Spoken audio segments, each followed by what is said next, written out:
Hello everyone, কেমন আছেন সবাই? সবাইকে স্বাগত জানাচ্ছি মিতুস কিচেনে। বরাবরের মতোই নতুন একটা বনরুটির রেসিপি নিয়ে চলে আসলাম। বনরুটি পাউরুটি যেটাই বলেন না কেন হবে কিন্তু একদম পারফেক্ট সকল টিপস ফলো করলে। আর ভেতরে কিন্তু ত্রুটি ফুটি দিয়েছি, ত্রুটি ফুটি দিলে কিন্তু খেতে বেশ ভালো লাগে।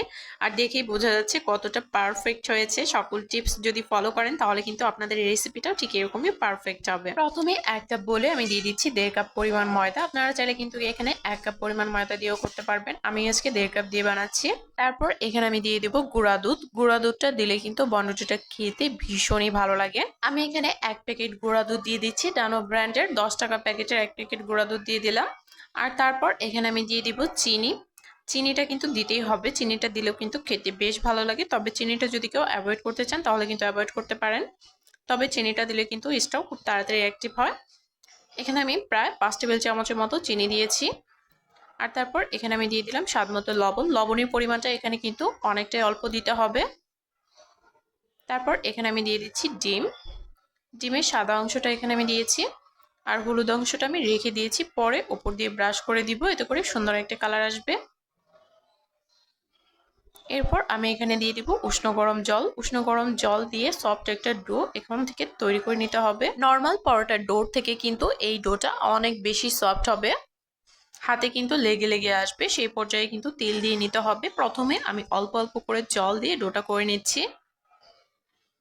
আর জলটা কিন্তু কোনোভাবে এখানে ফুটন্ত গরমটা দেওয়া যাবে না, অবশ্যই উষ্ণ গরম দিতে হবে, যেটা হাতে সহ্য করা যায় সেই পর্যায়ে কিন্তু জলটা দিতে হবে।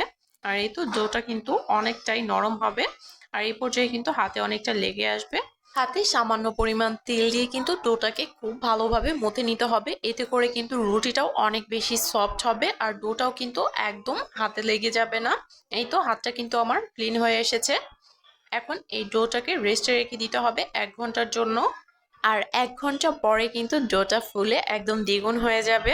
আর এই পর্যায়ে কিন্তু ডোটাকে খুব ভালোভাবে মুথে নিতে হবে। আর এই 1 ঘন্টা টাইমটা রেস্টে রাখার চেষ্টা করবেন একটু উষ্ণ গরম স্থানে, তাহলে কিন্তু ডোটা খুব ভালোভাবে ফুলে উঠবে। এই তো ডোটাকে আমি খুব ভালোভাবে মুথে নিচ্ছি প্রায় 5 থেকে 10 মিনিটের মতো। এভাবে করে নিলে কিন্তু রুটিগুলো একদম পারফেক্ট হবে। আর তারপর আমি এখান থেকে লেচি কেটে নিচ্ছি। এই পর্যায়ে কিন্তু ডোটা অনেক বেশি সফট থাকবে। হাতে সামান্য একটু তেল লাগিয়ে নিতে হবে। আর তারপর লেচিটাকে প্রথমে গোল শেপ দিয়ে দিব, তারপর হালকা হাতে রুটিটাকে একটু ছড়িয়ে নিব। আপনারা চাইলে কিন্তু এখানে বেলেও নিতে পারেন, আমি হাত দিয়ে একটু ছড়িয়ে নিচ্ছি। তারপর এর মধ্যে আমি দিয়ে দিব ত্রুটি ফ্রুটি। ত্রুটি ফ্রুটিটা যদি হাতের কাছে না থাকে সেক্ষেত্রে কিন্তু না দিলেও চলবে।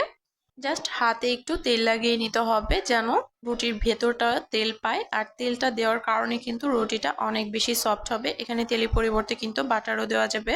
সেম প্রসেসে কিন্তু এভাবে রোল করে নিতে হবে। তারপর গোল রিং এর মতো করে কিন্তু আরও একটা রোল করে নিলাম। আর সবশেষের অংশটা কিন্তু নিচের দিকে খুব ভালোভাবে জয়েন দিয়ে দিয়েছি। এইভাবে কিন্তু আমি এখানে সবগুলো বানিয়ে নিয়েছি।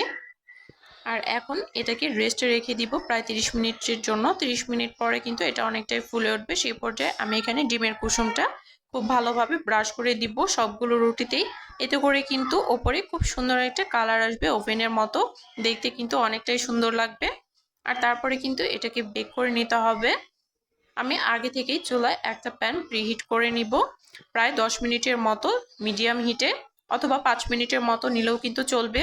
আর এই বনরুটিগুলো কিন্তু অ্যালুমিনিয়ামের পাত্রে দিলে খুব সুন্দর একটা কালার আসে। চেষ্টা করবেন অ্যালুমিনিয়ামের পাত্রে বেক করার, তাহলেই কিন্তু খুব সুন্দর একটা কালার আসবে। আমার এখানে কাচের ঢাকনা, যদি হাতের কাছে অ্যালুমিনিয়ামের ঢাকনা থাকে তাহলে অ্যালুমিনিয়ামের ঢাকনাটাও দিয়ে দিতে পারেন, তাহলে কিন্তু কালারটা অনেক সুন্দর আসবে। আমি উপরে কাচের ঢাকনাটা দিয়ে দিলাম। আর ঢাকনার যে ছিদ্রটা আছে সেটা কিন্তু আমি বন্ধ করে দিয়েছি।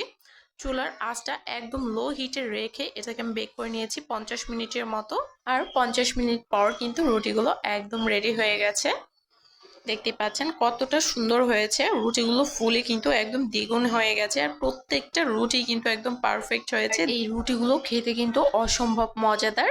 আমি ভেতরে যে ত্রুটি ফুটিটা দিয়েছিলাম দুইটা থেকে কিন্তু দেখা যাচ্ছে। আর দেখতে পাচ্ছেন কতটা সফট হয়েছে ভেতরটা। একটা আমি উঠিয়ে দেখিয়ে দিচ্ছি, নিচেও কিন্তু পুড়ে যায়নি, দুইটার দিকে একদম পারফেক্ট হয়েছে। আশা করছি ভিডিওটি সবার কাছে ভালো লেগেছে। ভিডিওটি ভালো লাগলে অবশ্যই চ্যানেলটি সাবস্ক্রাইব করে পাশেই থাকবেন। আর যারা অলরেডি করেছেন তাদেরকে অসংখ্য ধন্যবাদ। আর অবশ্যই একটা শেয়ার দিয়ে দিবেন। আর কেমন লেগেছে কমেন্ট করে জানাবেন। সবাই ভালো থাকবেন, আবার দেখা হবে নতুন কোনো ভিডিওতে।